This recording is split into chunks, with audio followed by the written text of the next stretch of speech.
Colombo port को लेकर एक एग्रीमेंट हो रहा था जिसमें भारत, श्रीलंका व जापान शामिल थे। उस पोर्ट का इस्तेमाल भारत 60 से 70% करता है अपना माल इंपोर्ट और एक्सपोर्ट करने के लिए।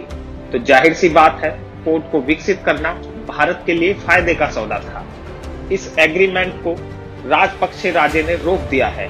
वहां के जो लोकल लोग हैं, किसान हैं, सरकार के खिलाफ धरना दे रहे थे काफी लंबे समय से।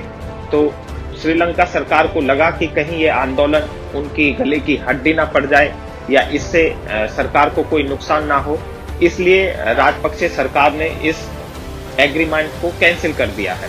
इसमें कुछ राष्ट्रीय चैनलों का भी कहना है कि ये जो फंडिंग है ये सारी चाइना द्वारा की गई है, जिससे लोगों में आक्रोश बढ़ सके और इस एग्रीमेंट को कैंसिल किया जा सके। अब बात करते हैं बेंगलुरु की। चाहे बेंगलुरु में आईटी कंपनियों पर हमले की बात हो या श्रीलंका पोर्ट की बात हो, इन सब में चाइना का हाथ बताया जा रहा है। वो हम इसलिए भी कह रहे हैं क्योंकि कई सारी खबरें आई थी जिसमें लिखा गया है कि global firms look to shift from China to India. जितनी भी बड़ी कंपनियां हैं वो एक तरीके से चाइना को छोड़ के भारत आना चाहती है, भारत में अपना इन्वेस्ट करना चाहती है। Brands looking to shift production from China to India. जितनी भी ब्रांड्स है, जो बड़ी बड़ी कंपनियां हैं, चाहे आईटी कंपनी हो, चाहे एप्पल मैन्युफैक्चरिंग यूनिट हो, ये सारी बड़ी कंपनियां चाइना से इंडिया में आना चाहती थी, इंडिया में इन्वेस्ट करना चाह रही थी। अब आप ये सोच रहे होंगे कि इन सब से किसान नेताओं या कृषि कानून बिलों में क्या लेना देना है।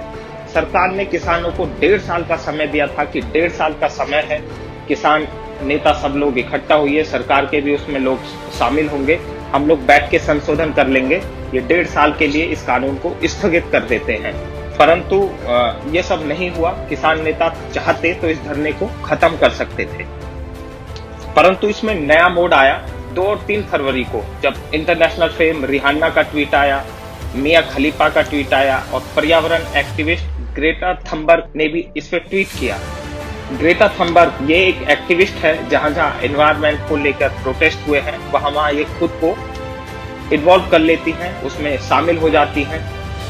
इनके 2 ट्वीट आए, एक आया 2 फरवरी और दूसरा 3 फरवरी को, जो ट्वीट आने के बाद ही उसको डिलीट कर दिया गया, क्योंकि इनकी फैन फॉलोइंग बहुत ज्यादा है।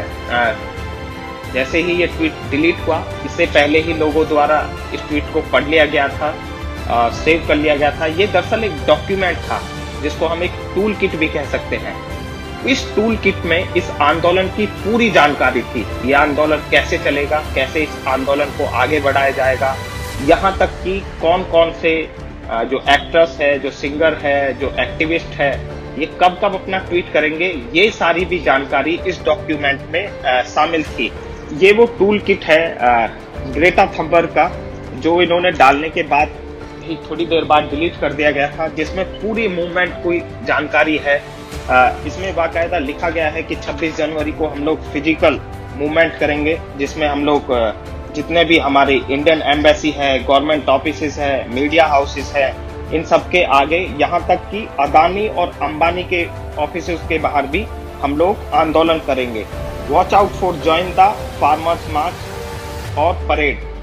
ये लोग 26 जनवरी को परेड भी निकालेंगे और आपने देखा भी 26 जनवरी में किस तरीके से किसानों ने आंदोलन किया, लाल किले पर अपना झंडा फहराया और जगह जगह प्रदर्शन करके सरकारी संपत्तियों को भी नुकसान पहुंचाया। ये जो टूल किट है, जो ग्रेटा थनबर्ग द्वारा ट्वीट की गई, ये उनसे गलती से हो गई, जो कि उन्होंने थोड़ी देर बाद, जैसे ही इनको ये एहसास हुआ कि ये ट्वीट गलती से हो गया, उन्होंने इसको डिलीट भी कर दिया है।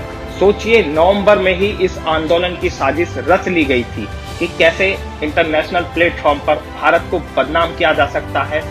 ये जो ग्रेटा थनबर्ग है, इनकी हम बात करें तो ये कनाडा के एमपी जगमीत सिंह, जो खालिस्तानी समर्थक भी हैं, उनके काफी अच्छे संबंध है और इनके आपस में ट्वीट को रिकॉग्नाइज भी की जाते हैं। एक दूसरे के ट्वीट को ये लोग फॉलोवर्स में रोटेट भी करते हैं। ये जो भारत में मूवमेंट चल रहा है, इसका खाका इंटरनेशनल मंच पर पहले ही रचा जा चुका था कि कैसे भारत की छवि को नुकसान पहुंचाया जा सकता है। जो कंपनी चाइना या दूसरे देशों से भारत आना चाह रही थी, उनको कैसे ये लोग रोक सकते हैं ताकि कोई भी बड़ी कंपनी भारत में अपना इन्वेस्टमेंट ना कर सके और भारत की जो छवि है उसको कैसे नुकसान पहुंचाया जा सके, इसकी प्लानिंग ये बड़े बड़े हमारे जो इंटरनेशनल मंच है ये नवंबर से ही करते आ रहे हैं कि भारत की छवि को कैसे भी नुकसान पहुंचाया जाए। कोरोना काल के बाद चाइना की बड़ी कंपनियां भारत में आना चाहती थी, परंतु भारत की छवि को इस तरीके से उनके सामने पेश किया जाए कि भारत के लोग आए दिन आंदोलन करते रहते हैं, कैसे आप कंपनियों को रन करेंगे, आए दिन ये सड़कों को जाम करते हैं, इंटरनेशनल कोई ट्रेडिंग नहीं हो पाएगी। तो इसके लिए नवंबर से ही प्लानिंग चल रही थी इंटरनेशनल मंच पे। अब अगर हम इन ट्वीटों को ध्यान से पढ़ें तो हमें ये पता चल जाएगा कि भारत के लोग जो ये आंदोलन कर रहे हैं ये कहीं ना कहीं अपने देश का, अपने भारत देश का ही नुकसान तो नहीं कर रहे, कहीं हम अपने देश की तरक्की में बाधा तो नहीं डाल रहे हैं, कहीं ऐसा तो नहीं है कि इंटरनेशनल साजिश कहीं और रची गई है और हम उसमें प्लेयर का कहीं ना कहीं रोल निभा रहे हों।